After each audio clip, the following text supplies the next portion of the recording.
விஜய் என்ன அரசியல பேச மாட்டேன்றாரு, விஜய் என்ன சினிமா டயலாக் மாதிரி பேசுறாரு, விஜய் என்ன பஞ்ச் டயலாக் பேசுறாரு, விஜய் என்ன 10 நிமிஷம் தான் பேசுறாரு, 9 நிமிஷம் தான் பேசுறாரு. நான் எத்தனை நிமிஷம் பேசினா உங்களுக்கு என்ன சார்? நான் எப்படி பேசினா உங்களுக்கு என்ன சார்? உள்ள விஷயம் என்னன்னு பாருங்க சார். ஒவ்வொரு மாவட்டத்துக்கும் போய் மக்கள் ஃபேஸ் பண்ற பிரச்சனைகளை எடுத்து பேசிட்டு இருக்கிறேன். பின்ன அது அரசியல் இல்லாம வேற எதுதான் அரசியல்? உங்களை மாதிரி தனிப்பட்ட முறையில தரக்குறைவா அசிங்கமா பேசுறதுதான் அரசியல்னா அந்த அரசியல் நமக்கு வராது. வராதுன்னா நல்லாவே வரும். உங்களை விட எனக்கு அது நல்லாவே வரும். வேணான்னு விட்டு வச்சிருக்கிறோம். அப்புறம் உங்களுக்கு நமக்கு என்ன வித்தியாசம்? காஞ்சிபுரத்தில் நாம பேசும்போது இந்த மாதிரி உங்களால் அமைக்கப்பட போற ஆட்சியில நம்ம ஆட்சிக்கு வந்த உடனே என்னெல்லாம் செய்ய போறோம்ன்றது சிலது சொன்னோம். அதையெல்லாம் தப்பா புரிஞ்சுக்கிட்டு இப்போ சொல்றேன், விளக்கமா சொல்றேன்.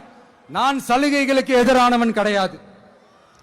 மக்களுக்கான சலுகைகளை இலவசம்னு சொல்லி அசிங்கப்படுத்துறதுல எனக்கு உடன்பாடு கிடையாது. மக்கள் காசுல மக்களுக்கு செய்யறதை எப்படி இலவசம்னு சொல்லுவீங்க? அப்படியே செஞ்சிட்டாலும் ஓசில போறேன்னு சொல்லி அசிங்கப்படுத்துறீங்க. என்ன கேட்கறதுக்கு ஆள் இல்லைன்னு நினைச்சீங்களா? மக்களுக்கு ஒண்ணுன்னா இந்த விஜய் வந்து நிப்பா, இந்த விஜய் வந்து கேள்வி கேட்பா. இந்த விஜய் எப்பவுமே மக்கள் பக்கம் தான். அதே மாதிரி மக்களும் என் பக்கம் தான். என் மக்கள் மானத்தோட மரியாதையோட கௌரவத்தோட வாழணும். என் மக்கள் யாருக்கும் கீழே கிடையாது. அப்படி அவங்க கௌரவத்தோட வாழணும்னா அவங்களுக்கான வாழ்க்கை தரம் உயரணும். வாழ்க்கை தரம் உயரணும்னா அவங்களோட வாழ்வாதாரம் உயரணும். வாழ்வாதாரம் உயர்ந்தாதான் பொருளாதாரம் உயரும். பொருளாதாரம் உயர்ந்தாதான் வசதி வாய்ப்புகள் உயரும். இதெல்லாம் உயர்ந்தாலே ஆட்டோமேட்டிக்கா அவங்களோட வாழ்க்கை தரம், அவங்களுக்கான மரியாதை, அவங்களுக்கான கௌரவம் எல்லாமே உயரும்.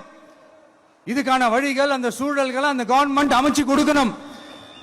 இதுக்கான அந்த திட்டங்களை செயல்படுத்தணும். இதெல்லாம் செஞ்சாதான் அந்த அரசாங்கம் ஒரு நல்ல அரசாங்கம். இதைத்தான் சொன்னோம்.